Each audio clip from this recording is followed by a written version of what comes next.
Hi, I'm Dr. Lisa Ryan. I'm going to talk about something today that I really wish someone had taught me as a kid. When we speak or even think about ourselves, we have two primary options. We either send encouragement or discouragement messages to our brain. That's messages. These messages have impact and consequence. When we choose to speak and think of ourselves with respect for who we are as children of God, we deliver favor, blessings, and goodness over ourselves. When we say otherwise, we are basically harming or cursing ourselves. Who in their right mind would choose to do that? The thing is, we all do it, but becoming more aware helps us stop. We all have a war that goes on inside of us.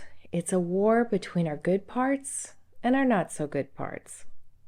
People talk about an angel on one shoulder and the devil sitting on the other. That's the idea. Some people would call it elevated parts and lowly parts. Another way to see it could be called insightful parts versus our blind parts. A Christian would call it our spirit versus our flesh. No matter what words we use, the concept is universal. These parts of ourselves speak to us. They speak to us through our thoughts, and sometimes they speak to us through our own mouths. Scripture tells us that life and death are in the power of the tongue. That's a pretty bold and sobering statement. Just as a tiny rudder steers a whole ship, so the words we run through our minds steer a whole life. Becoming more empowered in our lives requires that we get a hold of these thoughts and that we get a hold of our precious little mouths. Since most of us like to talk so much, it's important that we have a filter on what is coming out. We hear what we say. When we say something enough, we tend to believe it, whether it's true or not. It's like biased news. If you tell the lie long enough, the story starts to carry weight. Have you ever heard someone say, "I'm an idiot"? How about, "I can't remember anything"? Or, "I always forget." "I can't do it."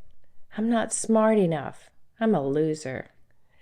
"I totally suck at this." "I'm too old." "I'm too young." "My flights are always delayed and my luggage gets lost." "No one bothers to tell me anything." "I'll never get promoted." "Great, now my whole day is ruined. I just can't get it right." "I'm not that smart." Or, "My family is a mess." Some of these comments are about the person speaking, and some of them are just about circumstances in their lives. Either way, these comments are no good.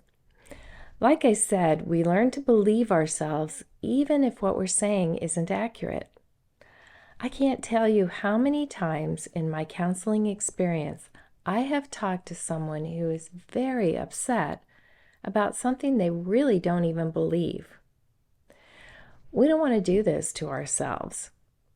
These thoughts are unproductive, foolish, and harmful. They certainly do nothing to produce good results. And they're kind of dumb because, of course, our luggage isn't always lost.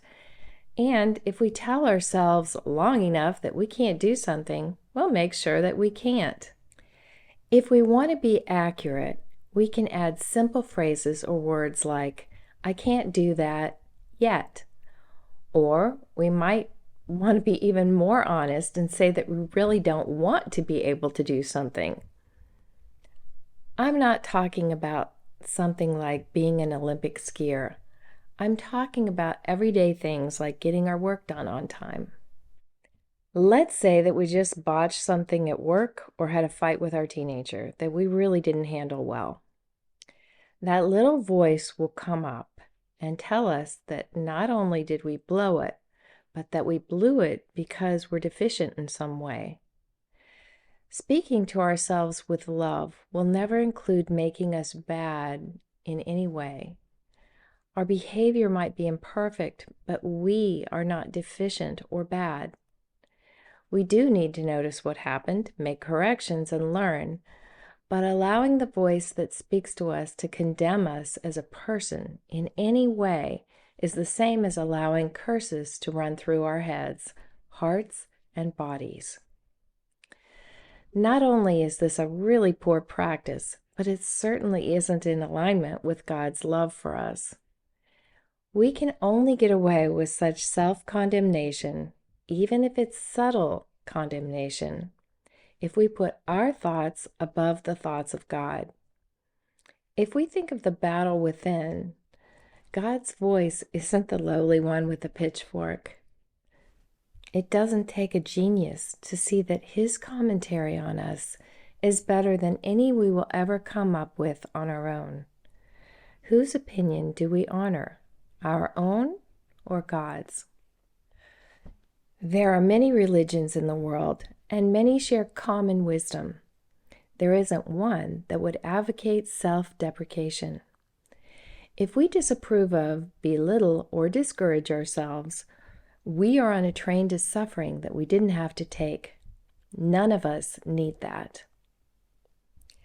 We want to use thought and speech about ourselves that produces life and not slow death. It's easy to say this and agree with the concept, but harder to execute, like almost all good practices. Though we will never reach perfection in this area, we can improve day by day.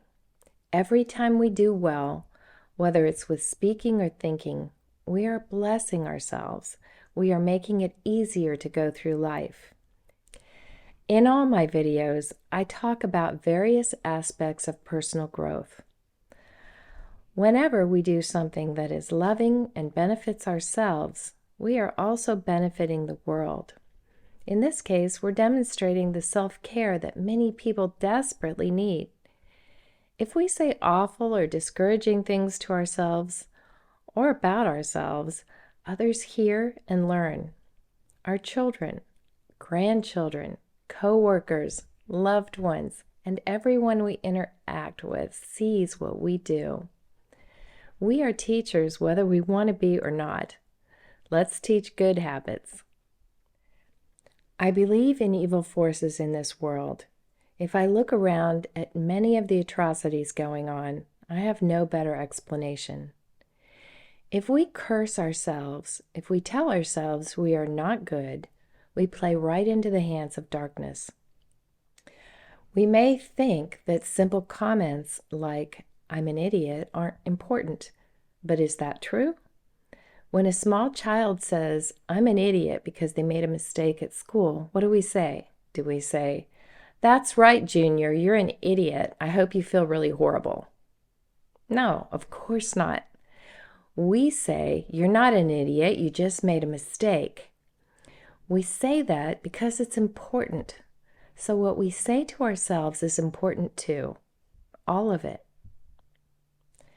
Can you think of somebody who puts themselves down a lot, or someone who just fails to bless themselves with their own words? They aren't really a delight to be around, are they? I think this world can use all the delightful people we can come up with. Let's be one of them. Shower yourself today with the words that acknowledge all of your effort, all of your goodness, and your amazing potential. Bless yourself with your own words. When the critical, condemning words show up, tell them they're not welcome and kick them out. We have the power to do just that. There isn't anybody on the planet who doesn't deserve this kind of self-care. We are all cherished, unique creatures of God. Beautiful, listen to the kind voice that says, "Did you hear what you just said?" When you show respect for yourself and your human frailty, you will shine brightly and shine that light wherever you go. Do it. It's a no-brainer.